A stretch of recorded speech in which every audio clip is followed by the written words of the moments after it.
আকাশবাণী গুৱাহাটীৰ মহাবাহু সাধক সুন্দৰৰ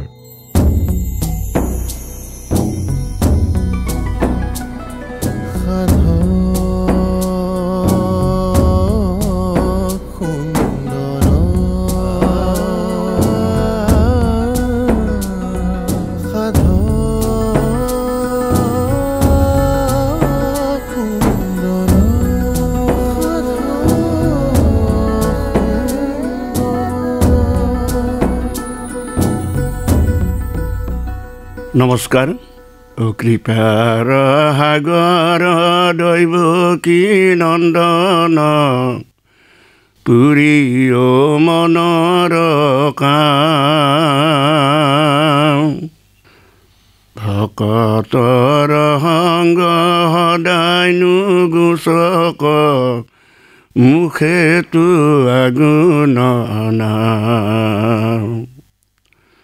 কোটি কোটি ঘৰ অপাৰ ধনীতে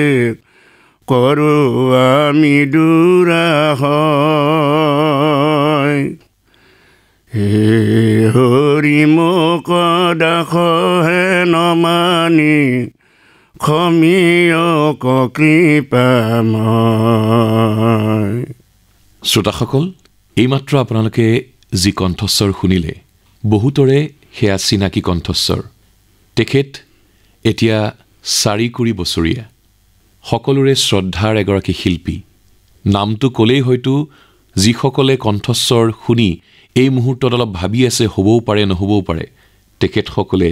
নিশ্চিত হ'ব সেইগৰাকী হৈছে আমি নাগাৰা নামৰ শিল্পীৰূপে যিগৰাকী ব্যক্তিক অসমৰ চুকে কোণে সকলোৱে জানে আৰু যাৰ অনুষ্ঠান উপভোগ কৰিবলৈ আপোনালোক সকলোৱে আগ্ৰহেৰে বাট চাই থাকে, তেখেত হ'ল ৰামচৰণ ভৰালী। তেখেত আজি আমাৰ সাধক সুন্দৰ অনুষ্ঠানটিৰ অতিথি। আপোনাক আকাশবাণী গুৱাহাটীৰ এই ষ্টুডিঅ'ত আদৰণি জনাইছোঁ। জয়তে মই আকাশবাণী গুৱাহাটীৰ সমূহ পৰিয়ালবৰ্গলৈ মোৰ হস্ত প্ৰণাম যাচিছোঁ। আমি বহু আগৰে পৰা আমি অপেক্ষা কৰি আছিলোঁ আপুনি কেতিয়া আহিব আকাশবাণীৰ ষ্টুডিঅ'লৈ। বহুতো শ্ৰোতাই অনুৰোধ জনাই আছিল, মাজতে আমি যোগাযোগো কৰিছিলোঁ, কিন্তু আপোনাৰ বিশেষ ব্যস্ততাৰ বাবে সেয়া সম্ভৱ হৈ নুঠিল। আজি আপোনাক আমাৰ মাজত পাইছোঁ, খুব ভাল লাগিছে। আপোনাৰ জীৱনৰ যি পৰিক্ৰমা, বিভিন্ন ধৰণে সৃষ্টিশীল কৰ্মত কিদৰে আপুনি জড়িত হৈ আছিল, সেই বিষয়ে আমি আমাৰ আলোচনাৰ মাজেৰে শ্ৰোতাসকলক জনাবলৈ প্ৰয়াস কৰিম। কিন্তু আৰম্ভণিতেই আপোনাক এটা কথা ক'বলৈ মন গৈছে যে আপুনি আকাশবাণী গুৱাহাটীৰ ষ্টুডিঅ'লৈ আহিছে। ৰেডিঅ'টো সকলোৰে খুব প্ৰিয়। এই ষ্টুডিঅ'ৰ ভিতৰত বহি ইয়ালৈ আহি আপোনাৰ প্ৰথম অনুভৱ কেনেকুৱা হৈছে? অনুভৱ, মই আগতেও ইয়ালৈ আহিছিলোঁ। মোৰ এজন বন্ধু আছিল ইয়াত, জয় হৰি দাস বুলি, স্বৰ্গীয়। মই আহিছিলোঁ, মই ইণ্টাৰভিউ দিছিলোঁ ইয়াত, কিন্তু দুৰ্ভাগ্যবশতঃ মই ফেইল কৰিলোঁ। তেতিয়া যা হওক, আহি পেলাই যিটো মই দেখিলোঁ, সঁচাকৈ মই আৰু 20 বছৰ যদি পিছুৱাই যাবলৈ ইচ্ছা কৰিছোঁ। কাৰণ এনেকুৱা এটা অনুষ্ঠান সঁচাকৈ পাই মই আজি বৰ নথৈ আনন্দিত হৈছোঁ। আজি যিহেতু আমি আপোনাৰ জীৱন পৰিক্ৰমাৰ কথা আমি কথা পাতিবলৈ আৰম্ভ কৰোঁ, গতিকে আৰম্ভণিতে আমি এবাৰ উভতি যাওঁ আপোনাৰ শৈশৱৰ সময়খিনিলৈ। আপোনাৰ জন্ম ক'ত হৈছিল, শৈশৱ কিদৰে অতিবাহিত হ'ল, আপোনাৰ পিতৃ মাতৃৰ কথা, সেই শৈশৱৰ সময়খিনিৰ কথা কওকচোন। বৰ দুখৰ কাহিনী। মোৰ 9 বছৰতে মা মাৰা গৈছে আৰু 11 বছৰত মোৰ পিতা মাৰা গৈছে। মই বৰ অৱস্থাপূৰ্ণ মানুহ আছিলোঁ এসময়ত, কিন্তু কালৰ গতিত সকলো শেষ হৈ গৈছে। মই ক্লাছ 10 গ'লে পঢ়িলোঁ। পঢ়ি পেলাই মনটো ভাল নালাগি মই যাত্ৰালৈ গুচি গ'লোঁ। যাত্ৰাত মই 11 বছৰ তাতে থাকিলোঁ। পঢ়িলে যাই ডেন্স কৰিলোঁ, তাৰপিছত বিবেক গালোঁ। হয়, তাৰপিছত মই গান গোৱা আৰম্ভ কৰিলোঁ। নাই, মোৰ মনটো নবহিল। 11 বছৰৰ পিছত মই আমাৰ যিটো মহান অনুষ্ঠানত মই এতিয়া জড়িত, এই নাগাৰা নামলৈ মই গুচি আহিলোঁ। হয়, আমি যিহেতু শৈশৱৰ কথা পাতিছোঁ, আপোনাৰ জন্ম ক'ত হৈছিল? মোৰ জন্ম হৈছিল মোৰ দেহৰকালাগুচিত, নলবাৰী জিলা দেহৰকালাগুচিত। মোৰ পিতাৰ নাম স্বৰ্গীয় ললিত চন্দ্ৰ ভৰালী আৰু মাৰ নাম আছিল লক্ষী ভৰালী। হয়, আৰু আপোনালোকৰ পৰিয়ালত আপোনাৰ ভাই ককাই কোন কোন আছিল? মোৰ ভাই আছিল, মোৰ তলত 2টা, মই ডাঙৰ। হয়, ভনী আছিল 3টা ভনীৰ বৰ দুখৰ কাহিনী। মোৰ ক'লে আপুনি হয়তো ৰাইজে দুখ পাব, তথাপিতো ক'বলৈ মই বাধ্য হৈছোঁ। মোৰ ডাঙৰটো ভনী যেতিয়া পুষ্পিতা হ'ল, তেতিয়া তেওঁৰ তলিতা ভনীটো মোৰ মাৰা গ'ল। বনিটো কান্দে ভিতৰত মৰাহতো আছে চোতালত কেনেকুৱা এটা পৰিস্থিতি হে ভগৱান তাৰপিছত সৰুটো ভাইটো মানে যেতিয়া মাই পিতে নোহোৱা হৈ গ'ল আমি অলপ অনাথানি হৈ গ'লোঁ সৰুটো ভাইটো শ্বিলঙত গুচি গ'ল শ্বিলঙত যাই ছুইচাইড কৰি মৰিলে তাতে শ্বিলঙত এতিয়া ভাই আমি দুটা আছোঁ বনি দুটা আছিলোঁ বনিটোৰ এটা বনি যোৱা বছৰ মাৰা গ'ল এতিয়া ভাই দুটা আৰু বনিটো আমি আছোঁ এনেকৈ কিন্তু চেপাৰেট হৈছোঁ ভাইটো সি মাখানা খান মানে পাঠশালা স্কুলৰ সি হেডমাষ্টাৰ সি তাতে থাকে মই এতিয়া কুমাৰীঘাটালৈ উঠি আহিছোঁ মই ঘৰ এতিয়া কুমাৰীঘাটাত আপুনি এতিয়া কুমাৰীঘাটা নিবাসী মই হয় আপুনি বহু সৰু থাকোঁতে আচলতে পিতৃ মাতৃৰ বিয়োগ ঘটিছে আপোনাৰ ভাতৃ ভগ্নীৰ সৈতে আপোনালোকৰ শৈশৱটো কেনেকুৱা আছিল নহয় মোৰ দুটা খুৰা আছিল খুৰা দুটাৰ লগত থাকিলোঁ সিহঁতৰ হ'লেও হাজাৰ হ'লেও আৰু যেতিয়াহে পৰিয়াল বেছি হৈ গ'ল তেতিয়া বেলেগ হোৱা বাধ্য হৈ গ'লোঁ আমি তেতিয়া 3 ঘৰ হৈ গ'লোঁ 3 ঘৰ হৈ যায় মাজতো খুৰা মাল গ'ল কিন্তু এতিয়াও মোৰ সৰুটো খুৰা আছে মোৰ লগতে থাকে তেওঁ মোৰ লগতে মোৰ 80 বছৰত তেওঁৰ এতিয়া 83 বছৰ বয়স তেওঁ নামক যাই থাকে তেওঁ এতিয়াও গায় হয় মোৰ লগত গতিকে তেওঁ মই তাক বাধা কৰা নাই তেওঁ শক্তি আছে তেওঁ যাব পৰা তেখেতৰ নামটো পৰমেশ ভৰালী আমি আপোনাৰ শৈশৱৰ কথা পাতিছোঁ তাৰপিছতে আপুনি ক'লে যে আপুনি যাত্ৰা পাৰ্টিলৈ গ'ল যাত্ৰা পাৰ্টিলৈ গৈছিল সেই যাত্ৰা পাৰ্টিৰ আৰম্ভণিৰ কথা অকণমান কওকচোন কেনেকৈ গ'ল কোনে লৈ গ'ল আপোনাক বা কেনেকৈ চিন্তাটো আহিল আপোনাৰ নহয় মই সৰুৰ পৰা মোৰ এটা বৰ ইচ্ছা আছিল হয় যাত্ৰাত যাবৰ মোৰ এই থিয়েটাৰবিলাক দেখিলে মোৰ যাবৰ ইচ্ছা যায় কিন্তু মোৰ মানে অৰেজ নাই আকৌ মোৰ মানে মালিক নাই গতিকে মই নিজে গুচি গ'লোঁ যাত্ৰাত যাই এনেকুৱা এটা ভাল লাগিল খুব ভালেই পালোঁ বহিলে তাৰপিছত যেতিয়া খাব লগা হ'লোঁ মই কি খাম মই খাব লাগিব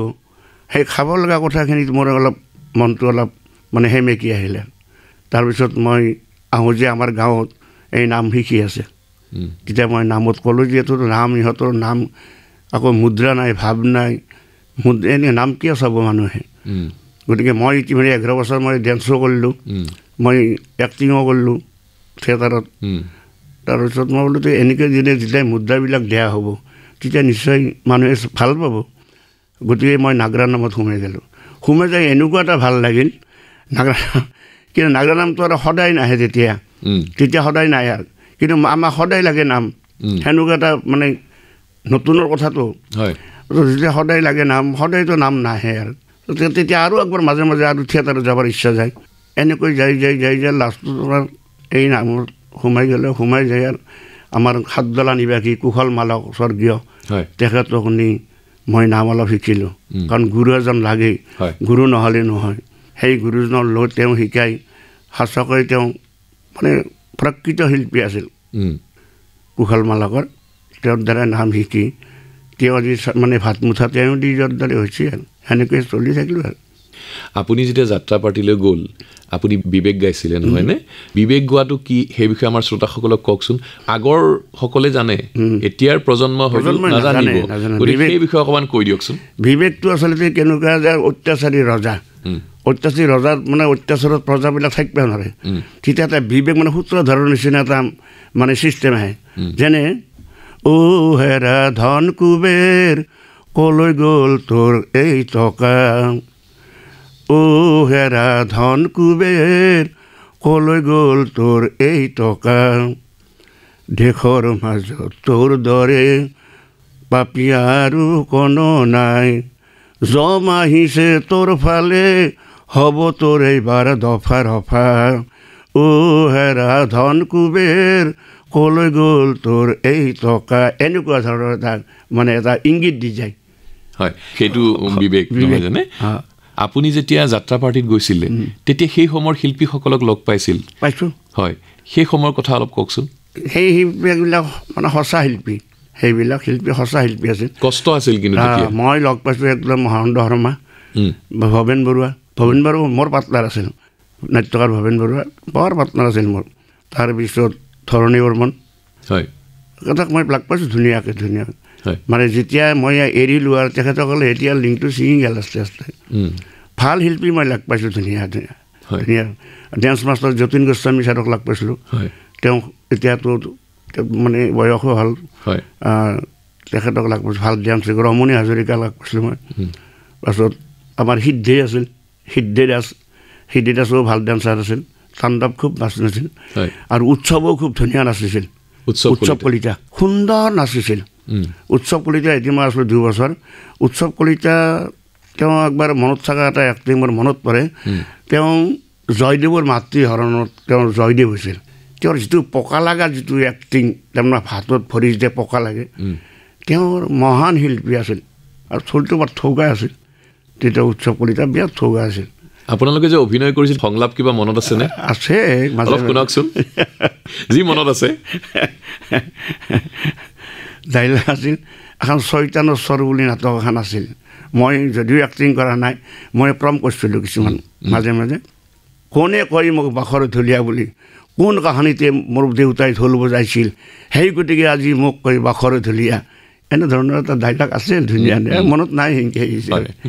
এতিয়া নামৰ যিটো ধাউতি নামৰ বেছিকৈ আহিল কিন্তু আপুনি কৈছে যে যেতিয়া যাত্ৰা পাৰ্টি বা থিয়েটাৰৰ পৰা আপুনি গুচি আহিল তাৰপিছত আকৌ সদায় যেতিয়া নামৰ তেনেকুৱা ব্যৱস্থা নাথাকে তেতিয়া আপোনাৰ আকৌ মনটোত ঢাপলি মেলে যে আকৌ উভতি যাওঁ নেকি যাওঁ যায় যেনেকৈ ডেন্স খুলিতে কৰিছিলোঁ যেনে আছিল আগতে টুকুৰা আছিল টুকুৰাবিলাক নাচিব লাগিছিল যেনে এটা টুকুৰা মাৰি নাচিছিলোঁ মানে ডেন্স মানে নাটিকা এখনত বোলে তাও খিটা খিটি তাও খিটা খিটি তাও ধিদিনাক থেই তাক দিন থেই ধিন থেই খিটি তাক থেই খিটি তাক থেই ধিন থেই এনেধৰণৰ টুকুৰা নাচিছিলোঁ তেতিয়া সৰু চলি তেতিয়া বয়স বেছি হোৱা নাই যদিও 18-19 বছৰমান বয়সৰ তেতিয়া খুব নাচিছিলোঁ এতিয়া নাচিব নোৱাৰোঁ আৰু এতিয়া নাচা দিনো নাই আৰু সেই মুদো নাই আৰু কিন্তু তথাপি এতিয়াও আপুনি ৰাইজক আকৰ্ষণ কৰে আপোনাৰ নাগাৰা নামৰ অনুষ্ঠান চাবৰ কাৰণে এতিয়াও বহু লোক ঢাপলি মেলে যোৱা ৰাতিও মই গাইছোঁ কমলপুৰত গাই পেলাই মই হোৱা নাই কিন্তু মই এটা কথা 9টাত আহিবাম বুলি কৈছিলোঁ এটা আহোঁতে এটা জাম পালোঁ নহ'লে পালোঁ হয় মই ঠিকে গতিকে 4 বছৰ বয়সতো আপুনি একেই ধৰণেই এতিয়াও নাম গাই আছে নহয় একেধৰণে আপুনি কোনটো যাত্ৰা পাৰ্টি বা কোনখন থিয়েটাৰত অভিনয় কৰিছিলে নামকেইটা কৈ দিয়কচোন মই বলুৱা প্ৰগতি সংঘই মোৰ প্ৰথম বলুৱা প্ৰগতি সংঘ প্ৰথম হয় তাৰপৰা নলখামৰা হয় দৰং জিলাৰ আৰু বালিতৰা দিব্যবন্তী তাৰপিছত ককয়া নাট্য সমাজ হয় বীণাপানী অপেৰা মানিক অপেৰা বহু কেইখন আছিলে মুকুচি নাট্য সমিতি ৰাজলক্ষ্মী থিয়েটাৰ হয় ৰামপুৰ নাট্য সংঘ বহুততে আপুনি অভিনয় কৰিছে 11 বছৰ মাৰিছোঁ 11 বছৰ আপুনি তাত আছে আৰু সেই সময়ত যেতিয়া আপোনালোকে যাত্ৰা পাৰ্টিত যায় বিভিন্ন ঠাইৰ লোকৰ খুব আগ্ৰহ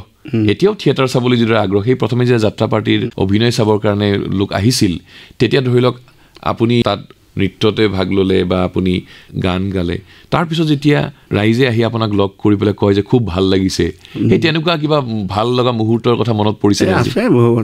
কওকচোন এটামান এবাৰ গাৰো হিলছত আমি পালাগা ভাগিলোঁ গাৰো হিলছত যাওঁতে মানে সেই তাতে আৰু মানে যুদ্ধটো বেছি ভাল পায় নাটকৰ সংলাপ একো নাই মানে যুদ্ধ কৰিলে ভাল পায় মানে এটা বুদ্ধিয়ক আমাৰ এটা মানুহ আছিল তেওঁ ক'লে যে যুদ্ধ কৰা আৰু এতিয়াৰ পইচা হ'লে এনে নিব নোৱাৰাটো না যুদ্ধ কৰিব লাগিব এটা মানুহে আৰু যুদ্ধ কৰি সকলোকে মাৰেহি নাটক সেই হ'ল ৰাতিপুৱাটো চাব আহিছে এইটো ধৰ ৰাজা কোনটো আছিলে মানে ভাষাটো অলপ বেলেগকৈ কৈছে এইটো ধৰ ৰাজা কোনটো বুলি কৈছে সেইটো তই নেকি ৰাজা তই ৰাতিটো বহু মানুহ মাৰি দিছাই তোকো এতিয়া মাৰি দিওঁ নেকি আমি তাৰে মানুহটোৱে মোক দেখি দিলে এই ৰাজা সেইটোৱে যা তই নেকি ৰাজা এতিয়া মোকে মাৰি এতিয়া ৰাতি যে মই মাৰিছোঁ সেনেধৰণৰ এটা কাহিনী আছে অভিনয়টো ইমানেই বেছি জীৱন্ত হৈ উঠিছিল ইমানেই ৰাইজৰ মনত সোমাই গৈছিল যেন মানে তেওঁলোকেও ভাবি আছে ইমান এই ৰজাজনে ইমানক মাৰিলে এতিয়া আমিয়ে মাৰি দিওঁ আপুনি যাত্ৰা পাৰ্টিত যোৱাৰ আগতে 10ম শ্ৰেণীলৈ পঢ়িছিল জাগাৰাত পঢ়িছিল হয় জাগাৰা হাইস্কুলত পঢ়িছিল তাৰপিছত আপুনি যেতিয়া নাট্য দলৰ পৰা আহি যেতিয়া নাগাৰা নাম আৰম্ভ কৰিলে প্ৰথম আপোনাৰ আৰম্ভণিটো কেনেকুৱা আছিল প্ৰথম আৰম্ভণিটো মই প্ৰথম এটা নাম শিকি পেলাই মই প্ৰথম আমাৰ বিল্লেশ্বৰ দেৱালয় বেলচৰত তাতে মই আৰম্ভ কৰিছিলোঁ তেতিয়া পাইজামা পিন্ধি নাম গাইছিলোঁ তেতিয়াই আৰু ইতিমধ্যে মোৰ ঘৰৰ অৱস্থা লাহে লাহে বেয়া হৈ আহিলে তেনেকৈ পিন্ধা কাপোৰে নহয় সেনেধৰণৰ খুজি পেলাই আনি পেলাই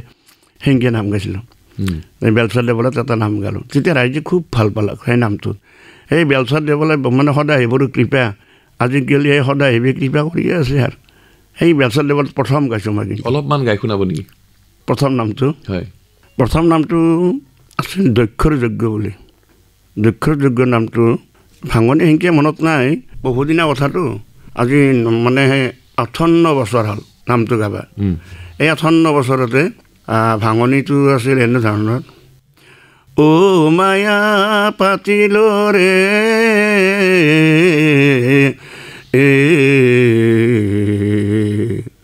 ও মায়া পাতিল ৰে এনে ধৰণৰ আছিল বস্তুটো মোৰ মনত সেনেকৈ নাই তাৰপিছত তাৰপিছত আহিল যেতিয়া এই নাগৰা নামৰ যেতিয়া ধাৰাটো ববা ধৰিলে আস্তে আস্তে যেতিয়া আৰম্ভ হ'ল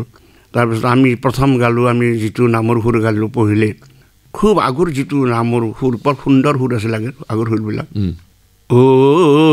বিপ্ৰৰ মহাদুখ ভৈলা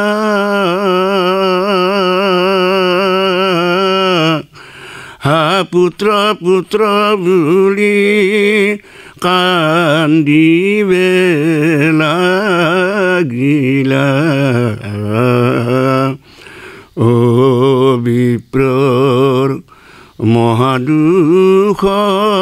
ভৈলা এই সুৰত গালোঁ আমি তাৰপিছত নামমান আৰু চেঞ্জ কৰি দিলোঁ কেনেকৈ কৰিছে ও কান্দে বিপ্ৰয় ও মৰা পুত্ৰ কলে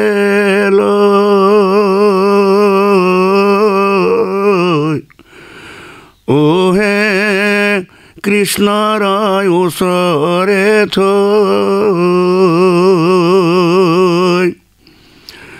ও নৌ পুত্ৰ মোৰ মাৰি নিলা এটি এটি কৈ জীৱন মই ৰাখো কেনেকৈ আকে সুৰ আগেৰ সুৰটো যে এইটোৱে সুৰ এইটো হ'ল কমাৰ্চিয়েল অলপ সেইটো হ'ল পৌৰাণিক কিন্তু ৰাইজে দুটা ধুনীয়াকৈ মানে সাৱতি লৈছিল মানে সময়ৰ সোঁতত আপুনি পৰিৱৰ্তন হৈছে আৰু সেইটো আপুনিও অলপ আঁকোৱালি ল'ব লগা হৈছে হয় আমি এইটো খণ্ডত আপোনাৰ আৰম্ভণিৰ সময়খিনিৰ কথা কিছু পাতিলোঁ আপুনি বহুতো নাগাৰা নাম ইতিমধ্যে আপোনাৰ বাণীবদ্ধ হৈ শ্ৰোতাৰ মাজলৈ গৈছিল কেছেট আকাৰত গৈছিল ভিডিঅ' আকাৰতো বহুতে উপভোগ কৰিছিল তেনে এটি নাগাৰা নাম বাণীবদ্ধ হৈ থকা এতিয়া আমি শ্ৰোতাসকলক শুনাওঁ আৰু আমি আজি প্ৰথম খণ্ডটিৰ পৰা শ্ৰোতাসকলৰ পৰা বিদায় ল'ব বিচাৰিছোঁ আৰু এটি খণ্ডত আপোনাৰ সৈতে আমি কথা পাতিম আপোনাক আকৌ লগ পাম কৃষ্ণ শুনা শুনা অভাগদ বাৰ নমস্কাৰ শ্ৰুতি পুৰাণৰ পদ কৰিব প্ৰচাৰ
সভাসদক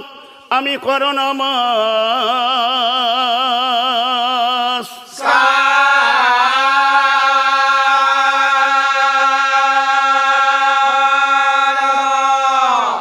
শ্ৰুতি পুৰাণৰ পদয় আমি কৰিব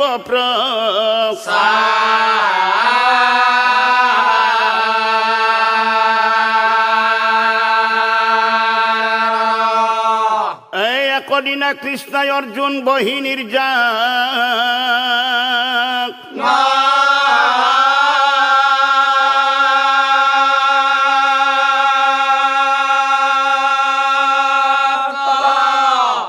ৰহস্যময় মেল কৰে দুয় মনৰ আনন্দ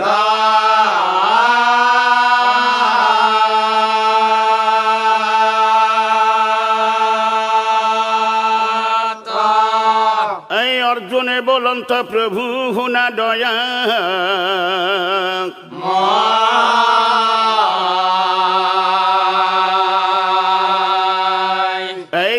ৰহস্যৰ কথা প্ৰভু মই বুজি পোৱা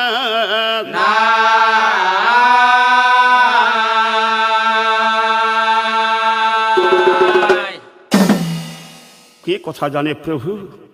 তুমিতো কোৱা প্ৰভু ধন্য ধন্য কলিৰ কাল সকলো জীৱৰ মধ্যে ধন্যই নৰতনো ভাল যদি সঁচাকৈ প্ৰভু যদি এই কলিৰ কালে ভাল এই নৰতনো দেখাই ভাল মই তোমাক প্ৰশ্ন কৰিছো প্ৰভু মানুহৰ আধা বয়সতে কিয় ঘটে জঞ্জাল দাড়ি চুলি পকে আৰু দাঁত কিয়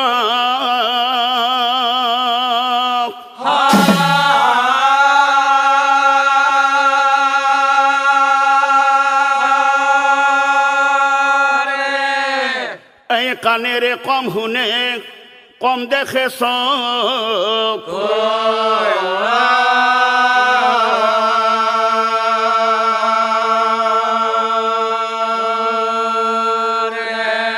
আৰু প্ৰভু মানুহৰ আধা বয়সতে কিয় এই গাৰ চাল হতাৰ হতৰি কিহৰ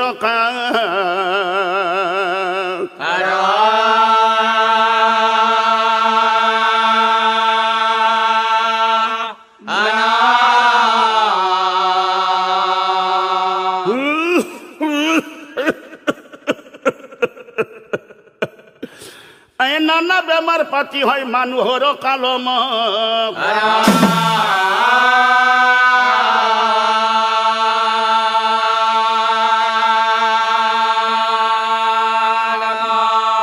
নানা বেমাৰ পাতি হয় মানুহৰ কালম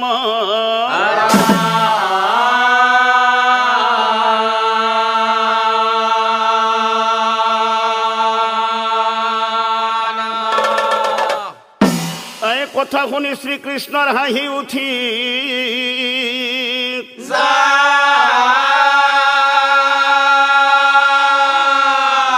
এই অৰ্জুনক চাই পাছে নম্ৰ সুৰে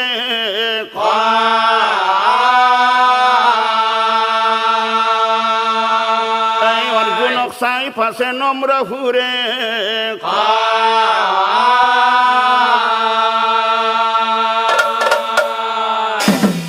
হাঁহি হাঁহি অৰ্জুনক কয় কথা নাৰায়ণ ও সকলৰ ৰহস্যৰ কথা শুনা সখী সাৱধান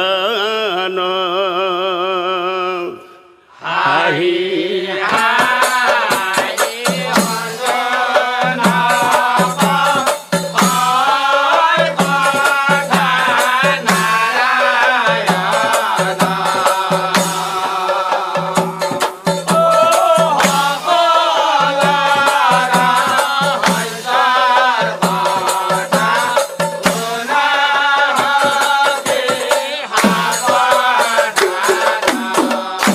তেনেহ'লে শুনা সখী অযথা অত্যাচাৰ মানুহে এই দেহাতে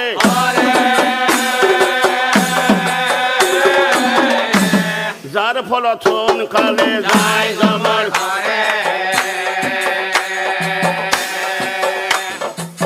যাৰ ফলত সোনকালে যায় যমৰ ঘৰে আৰু সখী এই ডাঙৰ সৰুৰ চিন নাই এই কলিৰ যুগত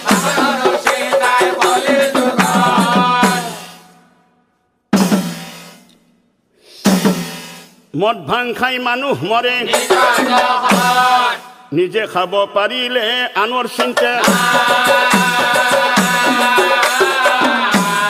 আনক ঠগি ধনী হ'ব খোজে মনুষ্য এই আনক ঠগি ধনী হ'ব সখী সত্য ধৰ্ম 4 পদ ও ত্ৰেতা 3 পদ সত্য ধৰ্ম 4 পদ ও ত্ৰেতা 3 পদ এই দ্ৰাপৰ যুগত ধৰ্ম থাকিব 2 পদ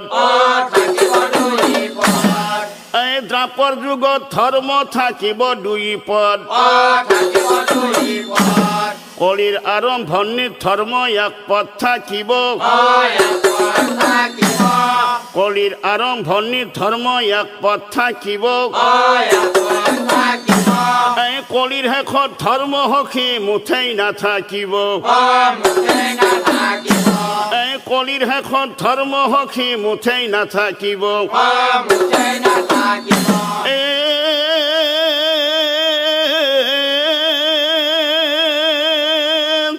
কলিৰ যুগত শ্ৰী হৰিৰ পূজা নকৰে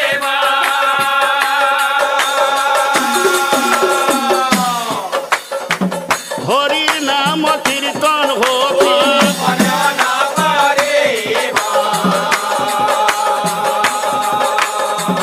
হৰিৰ নাম কীৰ্তন হ'ব তুমি বেয়া নাপাবা সখী এই কলিৰ যুগত মানুহবোৰ ভ্ৰষ্টাচাৰী আৰু অহংকাৰী হ'ব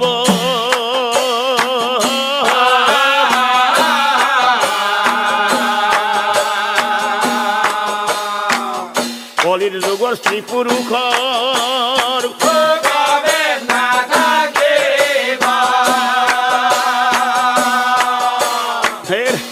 হে তুমি যোৱা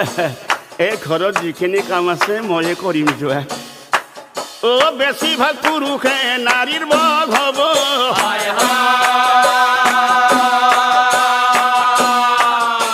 বেছিভাগ পুৰুষে নাৰীৰ বগ হ'ব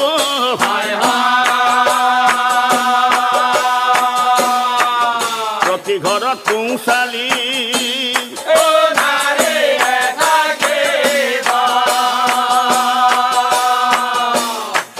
প্ৰতি ঘৰত পুংচালী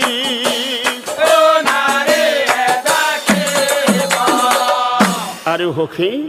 নিয়ম নীতি চলিলে আয়ু বাঢ়ি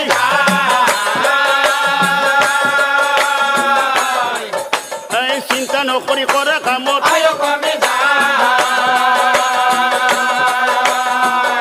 এই চিন্তা নকৰি কৰা কামত সাধক সুন্দৰৰ অনুষ্ঠানটিৰ আজিলৈ ইমানতে অন্ত পৰিল আজিৰ অনুষ্ঠানত নাগাৰা নামৰ বিশিষ্ট শিল্পী ৰামচৰণ ভৰালীৰ সৈতে হোৱা সাক্ষাৎকাৰৰ প্ৰথম খণ্ডটি শুনিলে সাক্ষাৎ গ্ৰহণ আৰু প্ৰযোজনা ইন্দ্ৰজিৎ দাসৰ শিল্পীগৰাকীৰ সৈতে হোৱা সাক্ষাৎকাৰৰ পৰৱৰ্তী খণ্ডটি শুনিবলৈ পাব অহা সপ্তাহৰ এই একেটা বাৰৰ এই একে সময়তে